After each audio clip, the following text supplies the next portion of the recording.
ஐந்து கரத்தனை ஆனை முகத்தனை இந்தின் இளம்பரை போடும் ஏற்றினை நந்தி மகந்தனை ஞான கொழுந்தனை குந்தில் வைத்து அடி போற்றுகின்றன. 27 நட்சத்திர மண்டலத்தில் இன்று நாம் காண இருப்பது திருவோண நட்சத்திரம். இதனுடைய மிருகம் பெண் குரங்கு, இதனுடைய விருட்சம் எருக்கு, இதனுடைய பட்சி நாரை, இதனுடைய அதிதேவதை அப்படின்னு பார்த்தீங்கன்னா மகாவிஷ்ணு. இந்த மகாவிஷ்ணுலேயே அவர் இந்த வாமன ரூபம் எடுத்த அமைப்பு தான் இந்த திருவோணம். இதனுடைய இருப்பிடம் அப்படின்னு பார்த்தோம்னா ஸ்ரீதர் அப்படிங்கிற பேரு, மால் மாதவன் இந்த பேரு, வாயு, அனுமார், காத்தாடி, பட்டம், மழைநீர், காற்று, ஊதுகுழல், நீர்நிலை, சுறாமீன், வெள்ளாவி, துவைக்குமிடம், சோப்புத்தூள், இந்த சோப்பு துவைக்கிற கல், கடிகாரம், தண்ணீர் அழுக்கு, விபீஷ்ணன், ஸ்ரீரங்கம், காவேரி, இசைப்பள்ளி, யோகனித்தரை, கல்வளையல், பாக்கு மரம், இதெல்லாம் இதனுடைய காரத்துவங்கள் அமைப்பில் வருகிறது. பொதுவாக இந்த திருவோண நட்சத்திரம் ரொம்ப ஒரு அற்புதமான நட்சத்திரம். ஏன் அப்படின்னா தப்பு எங்கெல்லாம் நடக்கிறதோ அங்கே அதை சுட்டி காட்டி அறிவுறுத்தக்கூடிய ஒரு நட்சத்திரம் இந்த திருவோண நட்சத்திரம். இதை நம்ம இதிகாசங்களில் புராணங்களில் அந்த மகாபலி சக்கரவர்த்தி மிகப்பெரிய ஒரு யாகத்தை நடத்தி இந்திர பதவி அடைய வேண்டும் என்று அவருடைய ஆசை. இந்த ஆசை சில நேரத்தில் தவறா போகிறதுக்கான வாய்ப்பை உருவாக்குது. எப்படி அப்படின்னா அந்த இந்திரலோகத்து பதவியை அடைந்து விட்டால் அவங்க அந்த போக பாக்கியங்களை எல்லாம் அனுபவிக்கலாம் என்று தன்னுடைய மகனுக்கு ஒரு தீராத ஒரு மோகம் இருப்பதை என்றாங்க. அதை அந்த தேவர்கள் அறிகிறார்கள். இது அந்த தேவர்களுக்கு ஒரு அச்சத்தையும் பயத்தையும் ஏற்படுது. ஒரு நல்ல ஒரு அரசர், ஒரு சக்கரவர்த்தி தான். ஆனால் அவருடைய மகனுடைய எண்ணமும் செயல்பாடு ஒரு தவறான புரிதலில் இருக்கிறத மகாவிஷ்ணுகிட்ட போய் சொல்லும்போது அந்த யாகம் நடந்து முடிஞ்சதுக்கப்புறம் யார் எதை கேட்டாலும் தரணும் அப்படிங்கிறது தான் அதனுடைய நியதி. அந்த அடிப்படையில் இவர் மகாவிஷ்ணு என்னன்னா வாமன ரூபம், அதாவது வாமனம் அப்படின்னா உயரம் குறைந்த அளவு உள்ளது தான் வாமனம் அப்படின்னு சொல்லுவாங்க. அந்த உருவத்தில் போய் அவர் யாசகம் கேட்டு அந்த 3 அடி மண் கேட்டு 2 அடியை அளந்துடுறாரு. 3வது அடியை அடக்கிறதுக்கு இடம் இல்லை. கேட்கும்பொழுது என்ன பண்ணுறாருன்னா 3வது அடியை எங்கே வைக்கிறது அப்படின்னு கேட்குறாரு. அப்போ அந்த மகாபலி என்ன பண்ணுறாரு, தன்னுடைய தலைமையில வச்சு சொல்லி இது பண்ணும்போது அவர் தலைமையில வச்சும்போது அவர் பாதாள லோகத்துக்கு போயிடுறாரு. இருந்தாலும் அந்த சக்கரவர்த்தி நல்ல மனிதர். அதனால் ஒவ்வொரு ஆண்டும் அந்த சிம்மம் ஆவணி மாதத்தில் வரக்கூடிய திருவோணம் நட்சத்திரம் அன்னைக்கு அந்த மக்கள்லாம் நல்லா இருக்கிறாங்களா அப்படின்னு அந்த சக்கரவர்த்தி பார்க்க வருவதாக ஒரு ஐதீகம் கேரள மண்ணில் இருக்குது. அதனால தான் அவங்க அதை ஒரு 10 நாள் விழாவாக கொண்டாடப்படுகிறது. அதில் மிகவும் சிறப்பான ஒரு நாள் திருவோண நட்சத்திரம், அந்த ஓணம் பண்டிகை அப்படின்னு சொல்கிறது. அதாவது திருவோணத்தை அந்த திருவை எடுத்துகிட்டு அவங்க ஓணம் பண்டிகை அப்படிங்கிறாங்க. அந்த அமைப்பில் இவங்களுக்கு ஒரு நல்ல புத்திமதியை சொல்லக்கூடிய ஒரு அமைப்பு இவங்களுக்கு இருக்கு. 2வது அளவீடு துறை சார்ந்த அமைப்பில் இவங்களுக்கு தொழில் அமையறதுக்கான வாய்ப்பு இருக்கும். அது சார்ந்த துறைகளில் இருப்பதற்கான வாய்ப்பு உண்டு. அடுத்தது பார்த்தீங்க அப்படின்னா ஒரு ஆசிரியர் போன்ற துறைகளையும் இவங்களுக்கு இருக்கிறதுக்கான வாய்ப்பு உண்டு. இவங்க சங்கீதம் இசைத்துறையில் இருப்பதற்கான ஒரு வாய்ப்பும் உண்டு. ஏன் அப்படின்னா இந்த குரங்குகள் என்ன பண்ணும் அப்படின்னா உயரத்தில் போய் தன்னுடைய ஒரு கிளையில் போய் நின்று அந்த கிளையை பிடித்து ஒரு ஆட்டாடிட்டு இருக்கும். அப்போ என்ன பண்ணோம், அது ஆடுதுன்னு அர்த்தம். அப்போ இவங்களுக்கு அந்த இசை நடனம் இதெல்லாம் வந்து ஓரளவுக்கு பயன் தரும். ஜம்ப் பண்ணி தாவி குதிக்கக்கூடிய ஒரு அமைப்பு இருக்கு. அப்போ இவங்களுக்கு ஓரளவுக்கு அந்த விளையாட்டுத்துறை, அந்த சர்க்கஸ் துறை, இந்த மாதிரி துறையெல்லாம் இவங்க பிரகாசிக்கிறதுக்காக வாய்ப்பு இருக்கு. ஒரு கிளையில இருந்து இன்னொரு கிளைக்கு வந்து வேகமாக ஜம்ப் பண்ணி ஒரு தாவக்கூடிய அமைப்பு இந்த குரங்குகள் இருக்கு. அப்போ இதெல்லாம் எங்க நடக்கும் அப்படின்னா சர்க்கஸ்ல நடக்கிறதுக்கான வாய்ப்பு உண்டு. இந்த மாதிரி நட்சத்திரம் இருக்கிறவங்க அந்த மாதிரி சர்க்கஸில் போய் இவங்க அந்த ஊஞ்சல் ஆடுறாங்க இல்லையா, அந்தரத்தில் ஊஞ்சல் ஆடக்கூடிய அமைப்பு, சைக்கிள் ஓட்டக்கூடிய அமைப்பு, அல்லது பார்த்தீங்க அப்படின்னா அந்த கூண்டுக்குள்ளே வண்டி ஓட்டுறாங்கல்ல, பைக்கு ஓட்டுறாங்கல்ல, இந்த மாதிரி அவங்களுக்கு வந்து சாகசம் செய்யக்கூடிய ஒரு நபர்களாக இருக்கிறதுக்கு வாய்ப்பு உண்டு. அடுத்தது பார்த்தீங்கன்னா இந்த அந்த நட்சத்திரத்தினுடைய இருப்பிடம் அப்படின்னு பார்த்தீங்கன்னா துணி துவைக்கிற அப்படின்னு சொல்கிறாங்க, சலவை அப்படின்னு. இப்போ சலவை அப்படின்னா துணிக்கு மட்டும் இல்லை, மற்றவங்களுடைய மன அழுக்கையும் போக்கக்கூடிய ஒரு அமைப்பில் இருப்பாங்க. இல்லைன்னா அது சார்ந்த துறையில் அவங்களுக்கு வேலை வாய்ப்பு இருக்கிறதுக்கான வாய்ப்பும் உருவாகும். அடுத்ததாக பார்த்தீங்கன்னா கல்வி அமைப்பில் இவங்களுக்கு நல்ல ஒரு ஞானம் இருக்கும். அது சார்ந்த துறைகளில் இவங்க வேலை வாய்ப்பு போவதற்கான வாய்ப்பு உண்டு. சலவை தொழில் அப்படிங்கிற அமைப்பில் பார்க்கும்போது இவங்களுக்கு வந்து அந்த ட்ரை வாஷ் தொழிலெலாம் இவங்க வந்து செய்யலாம். ட்ரை வாஷ் மட்டும் இல்லை, அந்த நூலுக்கு சாயம் போடுறது, சாயம் ஏற்றுறது, அந்த மாதிரி தொழிலும் இவங்களுக்கு வந்து வைக்கிறதுக்கான ஒரு சிலருக்கு அந்த அமைப்பு இருக்கு. அழுக்கை போக்கி வெண்மையை உண்டாக்குதல் பணி போல மன தூய்மைப்படுத்தும் பணியும் கொண்டவர்களாக இருப்பார்கள். இப்போ இந்த நட்சத்திர அன்பர்கள் வந்து திருப்பதி சென்று வருவதால் இவங்களுக்கு நன்மை கண்டிப்பாக இருக்கும். கஜேந்திர மோட்சம் அப்படிங்கிறத இவங்க வந்து அந்த சிம்பிளை வந்து அந்த உருவத்தை வந்து இவங்களுக்கு தங்களுடைய வீட்டில் வச்சிருக்கிறது இவங்களுக்கு நல்லது. அதே போல வந்து இவங்க பகவான் கருட சேவை பார்ப்பது இவங்களுக்கு நல்லது. அது வந்து திருப்பதியில் அந்த கருட சேவை வந்து ரொம்ப விமர்சையாக கொண்டாடப்படுவது வழக்கம். பிரம்மோற்சவம், கருட சேவை இதெல்லாம் வந்து பார்த்தாங்கன்னா இவங்க வாழ்க்கையில் நல்ல ஒரு அமைப்பு இவங்களுக்கு வர்றதுக்கான வாய்ப்பு இருக்கா. அதே போல் கருட வானர பந்தம் அப்படின்னு சொல்கிறாங்க. அப்போ கருட வானர பந்தம் அப்படின்னா ஆகாயத்தில் பறக்கக்கூடிய ஒரு அமைப்பு. அப்போ இவங்கெல்லாம் பைலட்டுகளாக போகிறதுக்கான வாய்ப்பு உண்டு. அல்லது வந்து அந்த விமான சேவையில் வந்து அதில் ஏதாவது ஒரு சேவை இவங்க போகிறதுக்கான வாய்ப்பு இருக்கும். அல்லது வானசாஸ்திரம், வானவியல் இது மாதிரி படிக்கிறதுக்கு அமைப்பு உண்டு. ஜோதிடத்துறை சார்ந்த அமைப்பும் இவங்களுக்கு வர்றதுக்கான வாய்ப்பு உண்டு. முதலாவது இவங்களுடைய இந்த நட்சத்திரத்தினுடைய பொதுவான பலன். இப்போ இந்த நட்சத்திரத்திற்கு தாராபலன் அடிப்படையில் எந்தெந்த நட்சத்திரங்கள் என்ன தாரை அமைப்பை பெறுகிறது, அதற்கான உணவு பழக்கம், உணவு பழம், அடுத்தது பார்த்திங்கன்னா தெய்வம், இந்த வழிபாட்டு முறை, இதெல்லாம் வந்து அடுத்ததான் நம்ம இப்போ பார்க்க போகிறோம். முதல்ல இந்த 2வது நட்சத்திரமாக வரக்கூடியது சம்பத்து தாரை என்று சொல்லக்கூடியது அவிட்ட நட்சத்திரமாக வருகிறது.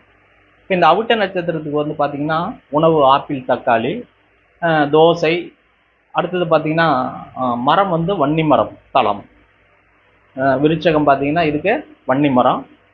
இதற்கு தெய்வம் பார்த்திங்கன்னா அனந்த சைன பெருமாள் தெய்வமாக வருகிறார். அடுத்தது சேமதாரை, 4வது நட்சத்திரம் சேமதாரை, அதனுடைய நட்சத்திரம் பார்த்திங்கன்னா பூரட்டாதி.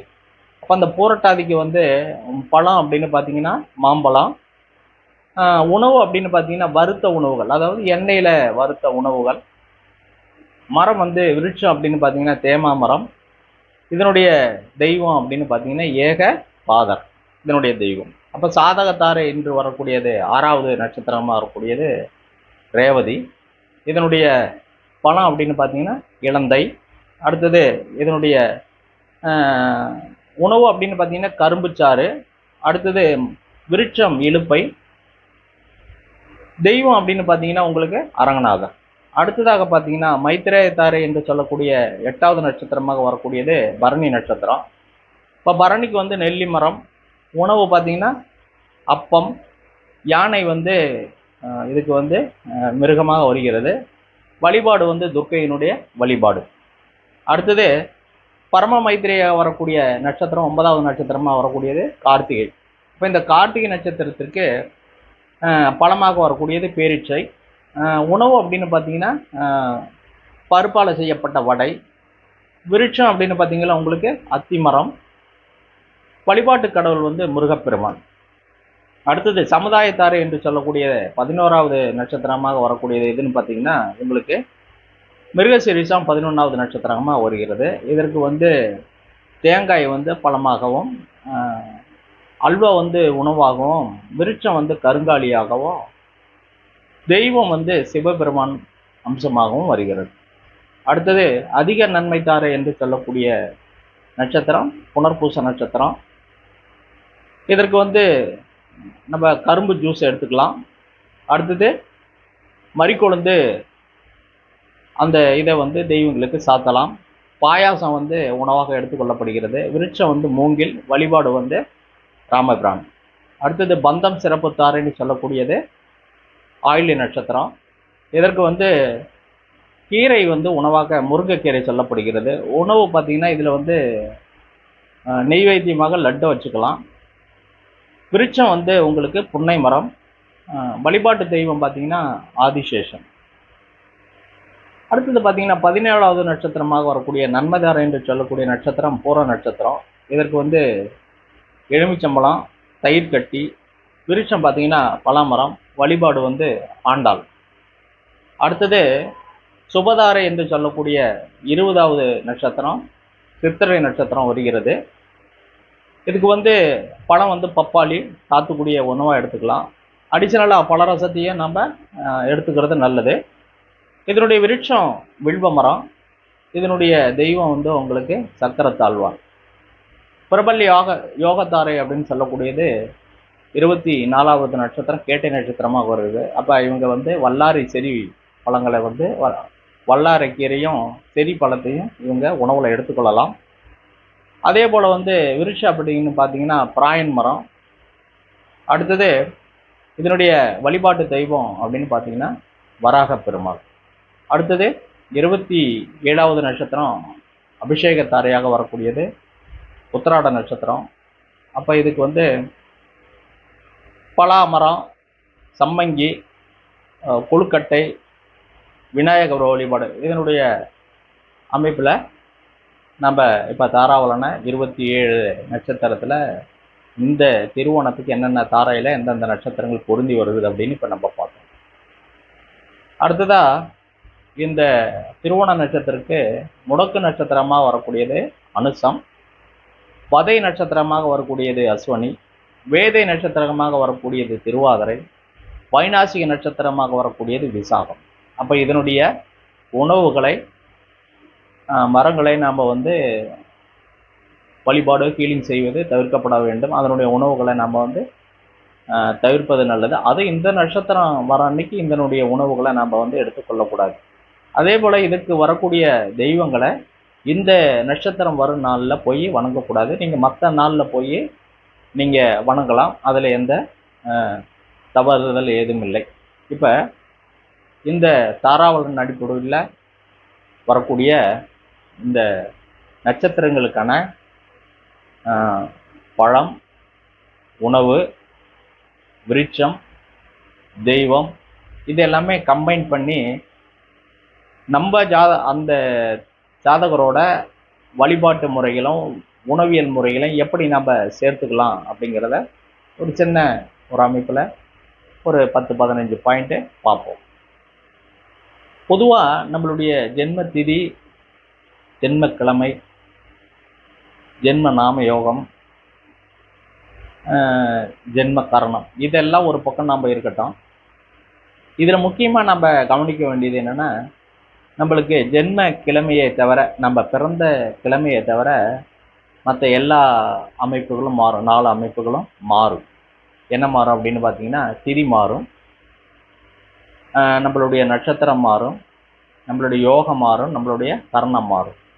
இந்த 4 அமைப்பும் நம்மளுக்கு கண்டிப்பாக மாறும். ஏன் அப்படின்னா, சூரியன் வந்து ஜனன காலத்தில் எந்த அமைப்பில் இருந்ததோ அதே அமைப்பில் தான் இருக்கும். நம்மளுடைய உடுமக திசை அப்படி இல்லை. அதன் அடிப்படையில் நம்மளுடைய சந்திரன் நகர்வை அடிப்படையாக கொண்டு அமைக்கப்பட்டது. இப்போ ஒரு திசை நடக்கும்போது, இப்போ உதாரணமாக இந்த திருவோண நட்சத்திரத்தில் இவர் பிறந்திருக்காரு அப்படின்னா முதல்ல சந்திர திசை வரும்.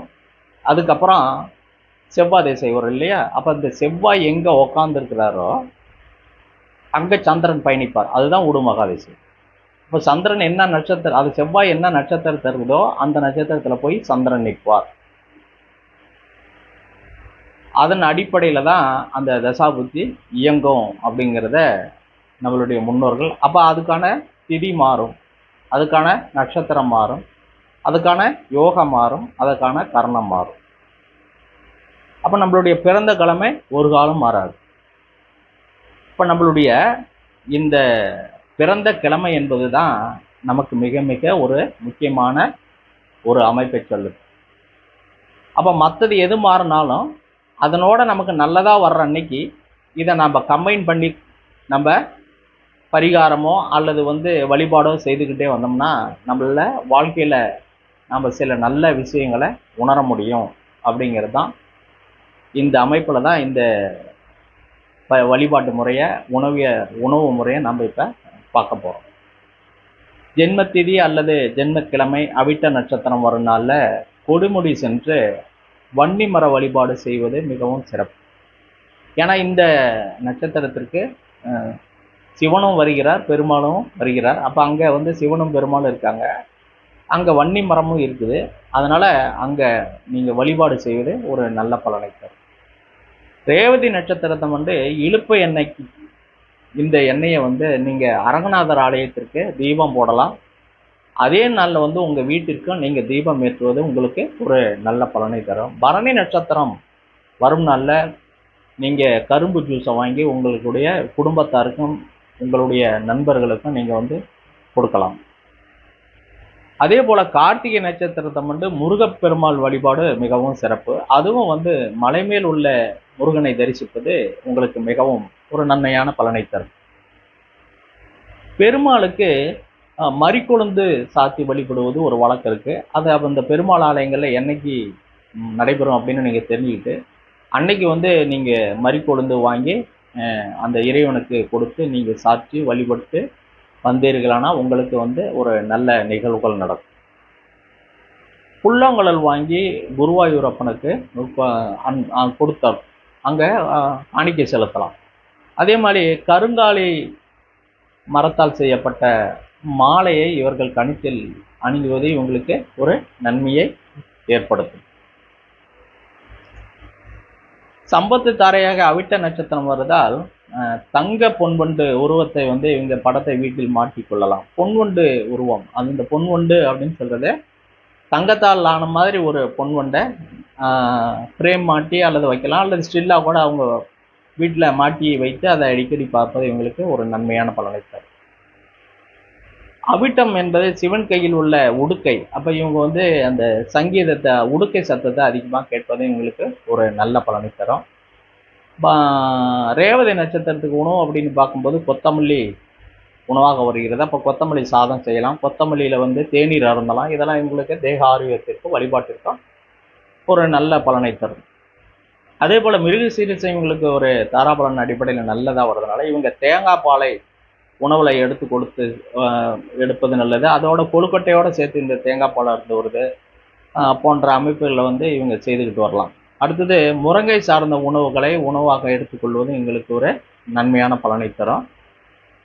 ஆதிசேஷன் மேலே பெருமாள் சைன கோணத்தில் இருக்கிற அந்த படத்தை இவங்க வீட்டில் வச்சிருப்பது இவங்களுக்கு ஒரு நன்மையான பலனை தரும். சதுர்த்தி அன்று விநாயகர் வழிபாடு செய்வதை இவங்களுக்கு ஒரு நல்ல பலனை தரும். இந்த மாதிரி இவங்க தங்களுடைய வாழ்வியலில் அந்த இவங்களுக்கு வரக்கூடிய அந்த தாராபலன் அடிப்படையில் இவங்க இந்த மாதிரி விஷயங்களை இவங்க பயன்படுத்திக்கிட்டு வந்தாங்களானா இவங்களுடைய எண்ணங்கள் மாற ஆரம்பிக்கும்.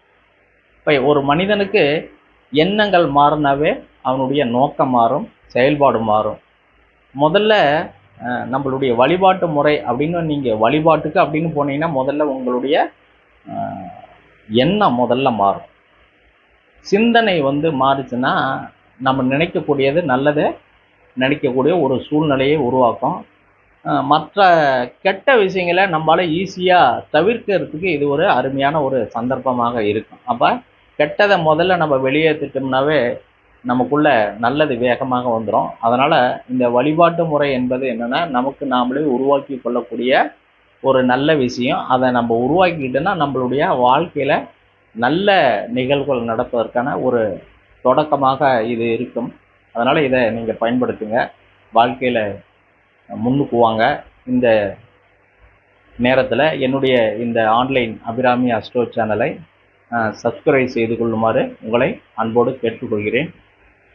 அடுத்த நட்சத்திரத்தை அடுத்த பதிவில் காண்போம். நன்றி, வணக்கம்.